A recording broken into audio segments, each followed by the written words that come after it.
Another sign that Chinese online cinema is doing quite well and continues to develop is a new trend to shoot several parts of a potentially successful series at once.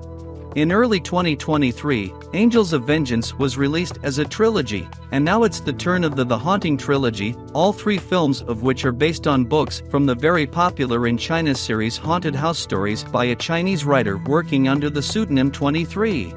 The three movies were filmed in one block and released in online movie theaters with a break of 1 month.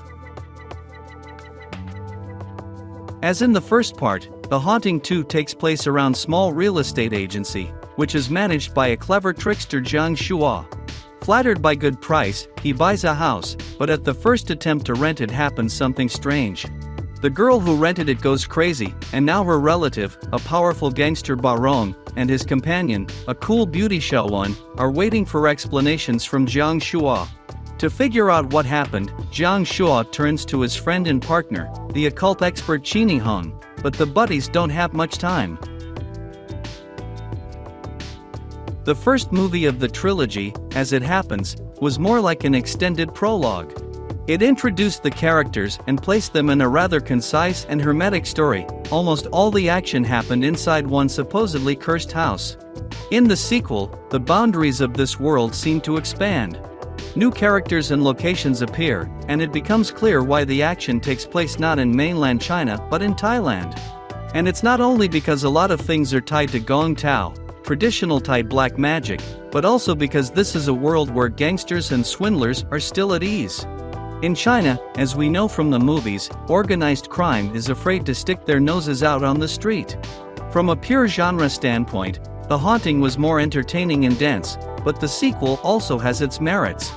First of all, the beautiful Meng-Meng, who is playing the girlfriend of the gangster boss, is well integrated in the cast, and secondly, the movie lays the foundation for a full-fledged movie universe with its supervillains.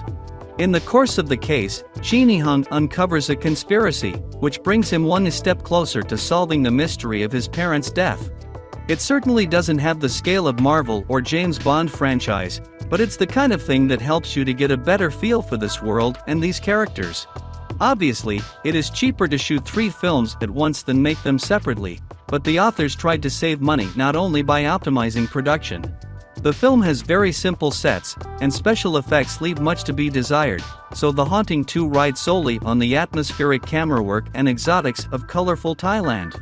This, however, is more than enough if you understand that you are watching not a blockbuster, but an inexpensive movie for Chinese online platforms.